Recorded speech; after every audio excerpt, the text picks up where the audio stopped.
The secret to building wealth is not by pinching pennies. It's by using your money strategically to buy things, assets, which are things that are going to make you more money.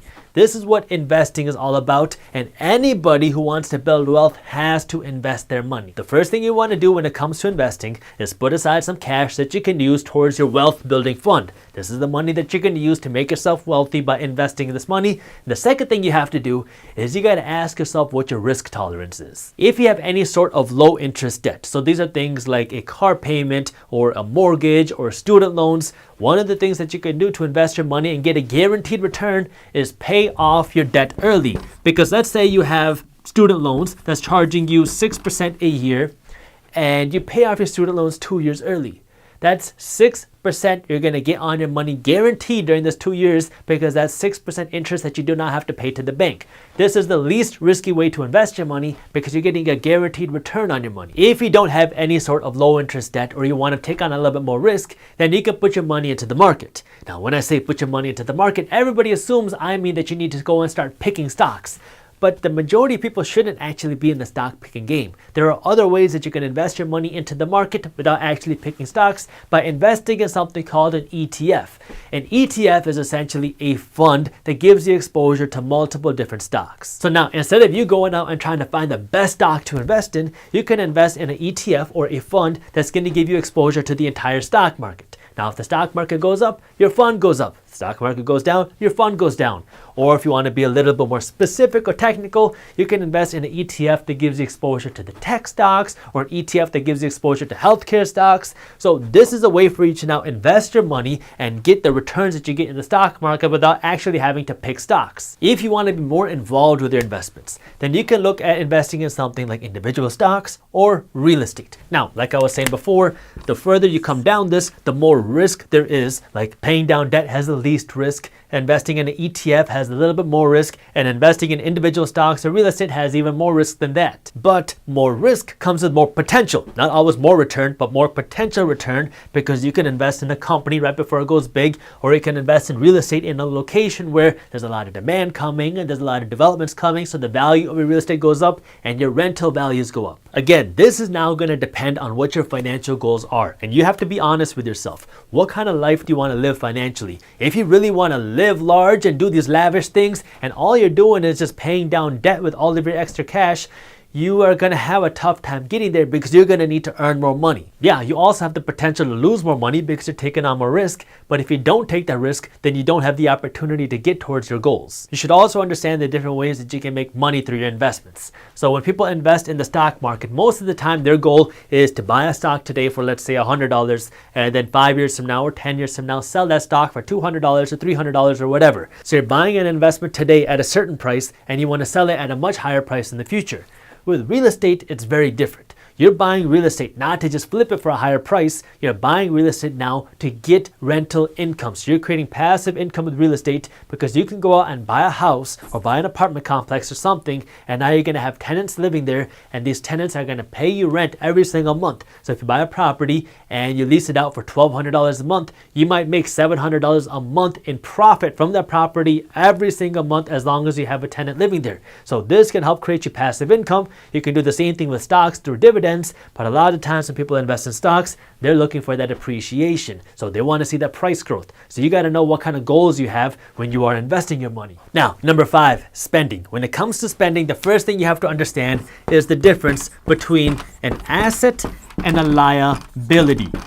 An asset is something that puts money into your pocket. A liability is something that takes money away from your pocket. So now, when you're spending money, you got to know what you're buying and you got to know where your money is going. Is your spending taking all of your money away from your pocket, or is your spending bringing money back into your pocket? Most of the things that we buy are liabilities. So your clothes, your shoes, your cars, everything that you're wearing and showing, these are all liabilities. Because when you spend $100 on a new shirt, or you spend $40,000 on a brand new car, that money is gone. And if you try to sell that thing, you're not going to get your money back. Like, even if you go out and you buy a brand new car today for $40,000 and you drive it around for a couple of years, when you go to sell it, you're not going to get anywhere near the $40,000. And if you bought a brand new shirt for $100 today and you try to sell it, you're not going to get $100 for that shirt. So liabilities are things that take money away. Assets are things that put money back into your pocket. These are what we just talked about, investments. So stock market investments, real estate investments, these are things that you buy for the purpose of making money and building wealth. If you really want to become wealthy, you got to be buying more assets than liabilities. The only way that you can do that is by spending less money on liabilities. That way you have more money to spend on assets. Right now, the majority of people are living paycheck to paycheck because all their money is going to liabilities, and then they have no money left over to buy assets. So what I want you to understand when it comes to spending now is if you are buying a liability, so if you're buying a car, you're buying anything that's not putting money back into your pocket, you are no longer allowed to finance it. Period. Okay? The only thing that you can consider financing here is your own home, but your car, your clothes, everything else like that, no more financing it. No more store credit cards because you don't have the money to buy it. No more paying 0% APR for something because you don't have the money to buy it. Now, I know what you're thinking. 0% APR, what's the big deal about that? You're not paying any interest. Yeah, but there's a reason why 0% APR is so profitable for businesses and banks.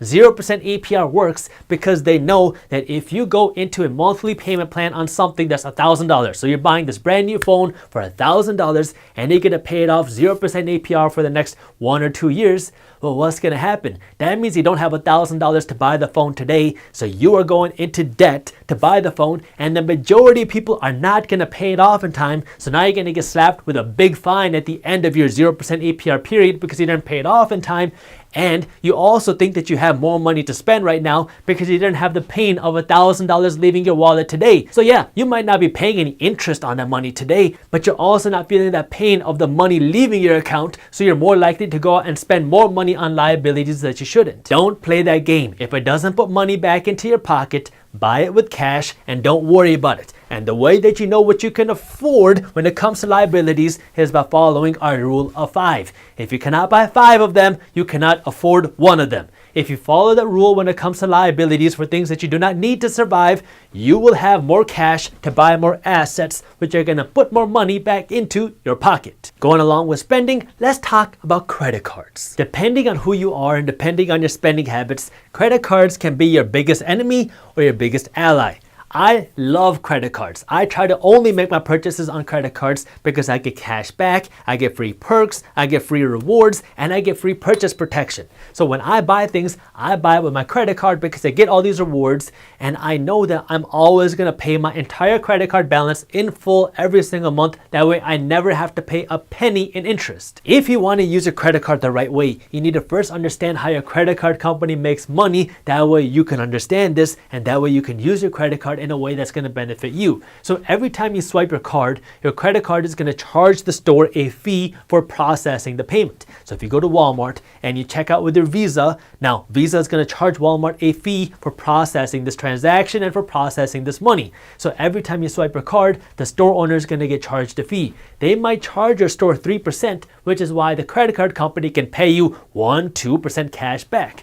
The second way your credit card company makes money is through APR. So if you don't pay off your credit card and you got to pay your credit card company interest, then your credit card is going to make a windfall because they're going to get a crazy interest rate on money that you are not financing from your credit card. You never, ever want to get into the game of paying this APR for credit cards, okay? This is always a losing transaction. So if you're using a credit card, you need to treat it like a debit card. That way you're only buying things that you normally would with cash and then pay off your entire credit card balance in full every month. That way you never have to pay a penny in interest.